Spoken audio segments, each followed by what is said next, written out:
So welcome to our channel. यहाँ आ गए तो रुक जाइए, अब देख के जाइए पूरी वीडियो। मैं इस वीडियो को दो पार्ट में रखूँगा। देखिए, बहुत ज़्यादा बातचीत चल रही है इजराइल पैलेस्टाइन इशू का क्या है। आपको कोई प्रेजेंट के बारे में बता के छोड़ देगा, लेकिन आपको अगर फ्यूचर में भी इसको रेफ़र करना पड़े, ये ऐसा टॉपिक नहीं है जो आज चल रहा है, जो कल था। ये हमेशा से ही डिस्प्यूटेड है, बहुत साल हो गए और आगे भी बहुत साल चलेगा। तो आज इस तरीके से सीख लेना कि आपको फिर से इसको सीखने की ज़रूरत ना पड़े। ऐसा क्यों हुआ था, किस तरीके से यहाँ पे लड़ाई हुई इजराइल और पैलेस्टाइन के बीच में, ये समझते हैं। देखिए, दो बातें समझिए, एक इजराइल है, एक पैलेस्टाइन है। इजराइल में जो लोग रहते हैं उनको ज्यूज कहते हैं या यहूदी, और जो पैलेस्टाइन में लोग रहते हैं उनको पैलेस्टीनियंस कहते हैं या फिर फिलिस्तीनी लोग। ये समझ के, जो इजराइल के लोग हैं वो यहूदी धर्म को फॉलो करते हैं, और जो पैलेस्टाइन के लोग हैं वो मुस्लिम धर्म यानी इस्लाम। अब समझते हैं ये शुरू कहाँ से होता है। हम थोड़ा पास्ट में चलते हैं, अगली वीडियो में रखूंगा मैं कि प्रेजेंट में क्या चल रहा है, क्यों चल रहा है। अभी पास्ट के बारे में देखते हैं। मैंने आपके लिए डिजिटल मैप यूज़ किया। ये देखिए, ये इजराइल है, ये वाला इजराइल है, और जो दूसरे कलर में दिख रहा है यहाँ पर, ये कौन सा है, पैलेस्टाइन। तो इजराइल का इलाका प्रेजेंट में इतना है, और जो ये इलाका है वेस्ट बैंक, और इसको कहते हैं गाजा पट्टी। ये दोनों किसके अंडर है, पैलेस्टाइन के। देखिए, इस वीडियो के एंड तक आपको क्लियर हो जाएगा गाजा पट्टी क्या है, वेस्ट बैंक क्या है, जेरूसलम कहाँ है, सब कुछ क्लियर हो जाएगा। बस देखते जाइए। अब पहले हम इसके पड़ोसी देखते हैं, क्योंकि पड़ोसी बहुत ज़रूरी है। किसी के भी पड़ोसी ज़रूरी होते हैं। जैसे उसके पड़ोसी होता है वैसे उसी देश पर असर पड़ता है। दोस्त होंगे तो दोस्त बनेंगे, और दुश्मन होंगे तो लड़ाई होगी। तो अब देखते हैं इसके सारे पड़ोसी इजराइल के, पहली बात समझ लो, वो सारे मुस्लिम कंट्रीज हैं, सारे दुश्मन हैं। सबसे पहले ऊपर जो पड़ोसी है दो, वो एक लेबनन है इस साइड, और इस साइड क्या है, सीरिया। सीरिया खुद में एक बहुत सीरियस कंट्री है, जहाँ पे खुद डिस्प्यूट चलते हैं किस किस के बीच में, शिया और सुन्नी जो मुस्लिम कम्युनिटी होती है, उन दोनों के बीच में। ठीक है। तो इस इलाके में भी बहुत सारी कंट्रीज़ का हिस्सा है, यूएसए, रसिया, सारी यहाँ पे आ रखी है लड़ाई के लिए। अब ये खुद लड़ाई में पंगे लेता है, इधर खुद के घर में लड़ाई है, फिर इधर आ जाता है। चलो आगे चलते हैं। एक कंट्री है इस साइड, जॉर्डन। जॉर्डन का भाई बहुत इंपॉर्टेंस है, क्योंकि जॉर्डन एक ऐसी कंट्री रही है जिसने फिलिस्तीनी लोगों का बहुत बढ़ चढ़ कर साथ दिया है। ये बात खत्म। अब अगली बात, एक कंट्री है इस साइड जिसका नाम है इजिप्ट। अगर आप देख पा रहे हो, ये कंट्री इजिप्ट है। इजिप्ट से समझ लो, इजिप्ट एक ऐसी कंट्री है, अगर आप वर्ल्ड मैप में देखोगे तो वो यूरोप का भी हिस्सा है, यूरोप नहीं, वो अफ्रीका का भी हिस्सा है, और वो एशिया का भी हिस्सा है। ये जो सारा इलाका है ये एशिया का पार्ट है। इसको कहते हैं वेस्ट एशिया, या फिर इसका ही दूसरा नाम है मिडल ईस्ट एशिया। समझ गए भाई बात। तो आज का जो इलाका है उसमें इतना इलाके में क्या है, इजराइल, और ये जो दो इलाके दिख रहे हैं ये क्या है, पैलेस्टाइन। इसको गाजा पट्टी कहते हैं और इसको वेस्ट बैंक। जो गाजा पट्टी पे है वहाँ पर राज कौन करता है, एक ग्रुप है हमस। ठीक है, हमस फिलिस्तीनी लोगों का ही, फिलिस्तीनी लोगों का ही एक ग्रुप है। तो हमस इस साइड राज करता है, और इस साइड प्रेजेंट में कौन राज करता है, PLO, पैलेस्टाइन लिबरेशन ऑर्गेनाइजेशन। समझ के इतनी बात, ये है प्रेजेंट का। अब चलते हैं पास्ट में क्या हुआ है। देखिए, ये सारा जो कलर है, डिफरेंट डिफरेंट कलर है ना, इसको एक मान लीजिए। और ये सारा ही इलाका किसके अंडर हुआ करता था, ये पुराने समय में यहूदियों का इलाका था। लगभग आज से 2500 3,000 साल पहले इस सारे इलाके में यहूदी रहते थे। फिर क्या होता है, यहाँ पर दो और धर्म आते हैं। वो कैसे आते हैं, सुन लीजिए। पहला धर्म जो आता है वो होता है क्रिश्चियन धर्म। वो कैसे आता है, रोमन यानी इटली की राजधानी है ना रोम, तो वहाँ से जो वहाँ पे किंगडम थी वो रोमन साम्राज्य था, वो क्रिश्चियंस का था। तो उन्होंने सबसे पहले लगभग 1000 ईस्वी में, यानी 1000 AD में, नहीं 70 AD में क्या किया, आकर अटैक किया कहाँ पर, यहूदी के इस देश पे, और यहाँ से सारे यहूदियों को कहाँ भगाना शुरू कर दिया, यूरोप की साइड।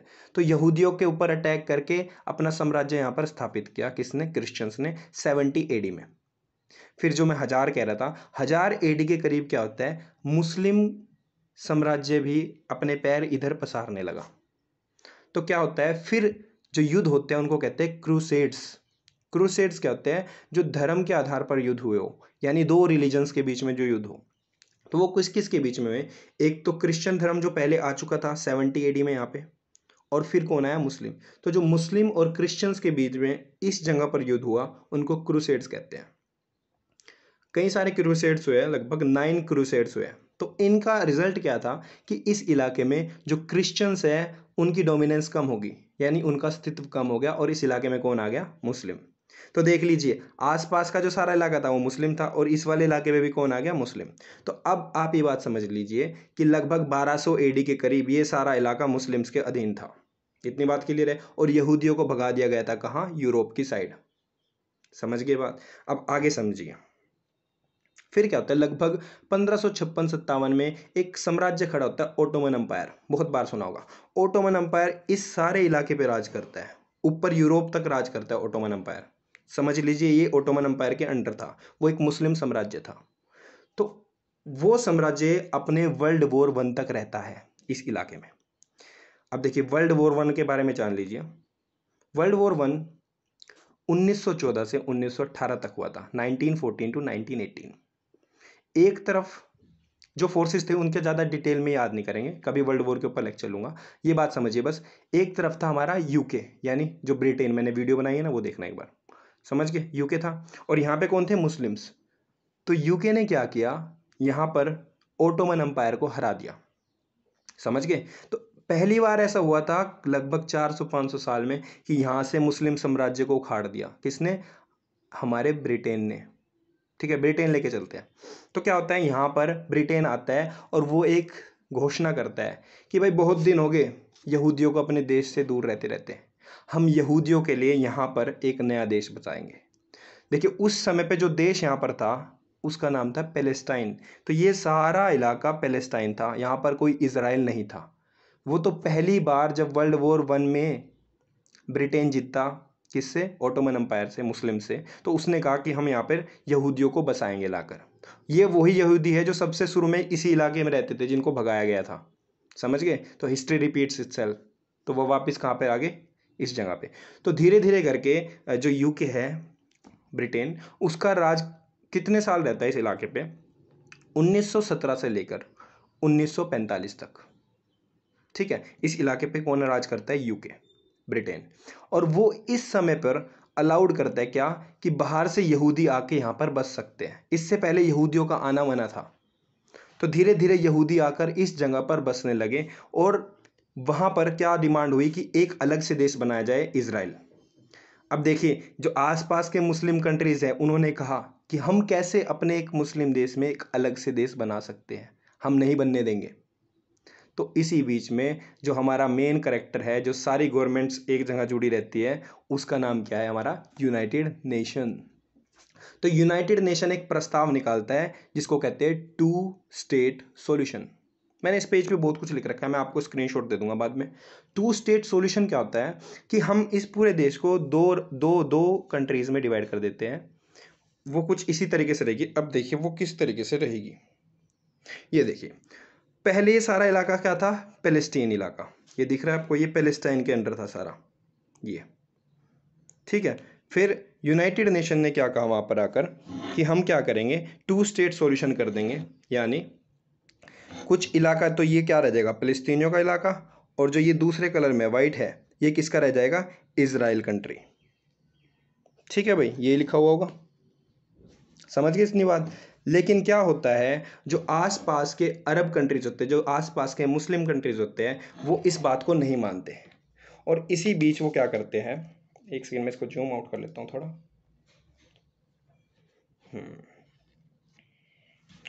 आसपास की जो मुस्लिम कंट्रीज है वो ये नहीं मानते कि हम ऐसा करेंगे। वो कहते हैं हमारा पैलेस्टाइन है तो हम पूरा पैलेस्टाइन ही रखेंगे। तो यूनाइटेड नेशन क्या कहते थे कि इस तरीके से कुछ पैलेस्टाइन हो जाएगा और कुछ इजराइल हो जाएगा, लेकिन ऐसा नहीं हुआ। इतने में क्या होता है, यूके यानी ब्रिटेन का राज 1945 तक रहना था यहाँ, 15 मई तक। तो जैसे ही 15 मई धीरे धीरे करीब आ रही थी, लोगों के अंदर हड़बड़ी थी कि ये इलाका मुस्लिम के अंडर रहेगा या फिर यहूदियों के अंदर।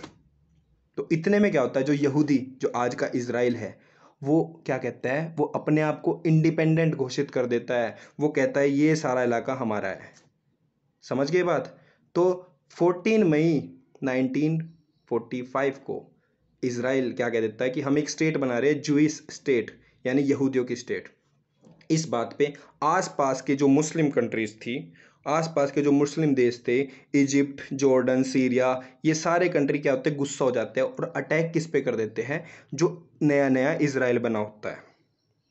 ठीक है भाई, देखो इजराइल को इतनी जगह मिलनी थी, ठीक है, ये जो वाइट में है इतनी जगह मिलनी थी क्या, यूनाइटेड नेशन के प्लान में। लेकिन इस युद्ध में क्या होता है, 1948 में इजराइल जीत जाता है और जितनी जगह इसे मिलनी होती है ये वाइट वाली, इससे भी ज़्यादा जगह पर ये क्या कर लेता है, कब्जा। ये देखिए ये सारा इलाका किसके अंडर आ गया फिर, हमारे नायक, इजराइल। नायक कहो खलनायक कहो वो तो बाद में आप डिसाइड करना। तो ये सारा इलाका किस पे आ गया, इजराइल पे आ गया। और जो ये दो पट्टी रह गई वो किस पे रह गई, किस पे, पैलेस्टाइन पे। यानी फिलिस्तीनी लोग जो पूरे इलाके पे राज करते थे 1948 में, उनका राज बस इस वेस्ट बैंक पे, इसको कहते हैं वेस्ट बैंक, और ये गाजा पट्टी, इन दोनों पे किसका राज रहा, बस पैलेस्टाइन लोगों का। तो ये तो बात हुई भाई हमारी कहाँ तक, 1948 तक। अब थोड़ा आगे चलते हैं भाई, वीडियो को छोड़ना मत, अगर आज देख लोगे तो कभी कंफ्यूज नहीं होगे। अब देखिए जब 1948 में युद्ध खत्म होता है तो ये सारा इलाका किसका, इजराइल का। जो वेस्ट बैंक है वो किसके अधीन हो जाता है, जॉर्डन के अधीन। जॉर्डन एक कंट्री थी ना, मैंने कहा था बहुत इंपॉर्टेंट काम है इसका। तो वेस्ट बैंक का इलाका कौन कंट्रोल करता है, जॉर्डन। और इसी वेस्ट बैंक के यहां पर लाई करता है क्या, हमारा जेरूसलम। तो इसी वेस्ट बैंक का यहाँ जेरूसलम लाई करता है। तो ये वेस्ट बैंक पे सारे पे इलाका किसका राज था, जॉर्डन का। और इस गाजा पट्टी पे किसका राज था, इजिप्ट का, 1948 में। ये बातें समझ गए भाई आप। अब आगे देखो क्या होता है, ये सारी जो मुस्लिम कंट्रीज होती है आसपास की, ये ठहरती नहीं, ये कहती है हमारा देश कैसे लूट लिया इजराइल ने। तो ये क्या करती है, 1967 में एक वॉर कर देते हैं, किसके खिलाफ, इजराइल के खिलाफ। फिर से इन्हें मुंह की खानी पड़ती है। ये सोच रहे थे कि हम ये वापस इलाके छुड़वा लेंगे वाइट वाले, लेकिन फिर क्या होता है, इजराइल फिर से हरा देता है कि इनको, आसपास की कंट्रीज को। उसको कहते हैं 6 डे वॉर। वो किसके बीच में होता, इजराइल के और आसपास की 7 अरब नेशंस के बीच में। ठीक है, और उस युद्ध के बाद ये हालत हुई थी, यानी ये वाइट वाला पोर्शन और बढ़ गया, यानी इजराइल का इलाका और बढ़ गया। और जो ये वेस्ट बैंक जॉर्डन के अंडर था, ये भी किसके अंडर आ गया, इजराइल के अंडर। ये जो गाजा पट्टी जो इजिप्ट के अंदर थी, वो भी किसके अंडर आ गई, इजराइल के अंडर। तो इस तरीके से लगभग लगभग सारे इलाके पर किसका राज हो गया, इजराइल का। कब, 1967। अब देखिए भाई ये पेज है मेरा, एक बार इसका आप स्क्रीनशॉट लेना, इसमें मैंने सब कुछ लिखा हुआ है, ये जो बातें बताई है। ठीक है, इसका स्क्रीनशॉट अगर आपने ले लिया हो तो बहुत अच्छी बात है। इसमें मैंने लिख रखा है कि कैसे इंडिपेंडेंट वॉर हुआ, अरब ने अटैक किया और फिर भी हार गया अरब। और गाजा पट्टी किस पे गई, इजिप्ट पे गई। और जो हमारा वेस्ट बैंक है वो किस पे गया, जॉर्डन पे गया। ये 1948 में 6 डे वॉर में जो ये वेस्ट बैंक था ये भी हार गया, जॉर्डन वो किस पे आ गया, फिर से इजराइल पे। गाजा पट्टी भी किस पे आ गई, इजराइल पे। इतनी बात क्लियर हो गई यहाँ तक। अब इस वीडियो को मैं सोच रहा हूँ यहीं तक रखते हैं, हम इजराइल को चाहे 3 पार्ट में कर लेंगे। ठीक है भाई, ऐसा करेंगे कि कभी भूले ना, बस 2 पार्ट और लगेंगे या मैक्सिमम 1 देख लेते हैं वो। ठीक है, hope you like it, thank you.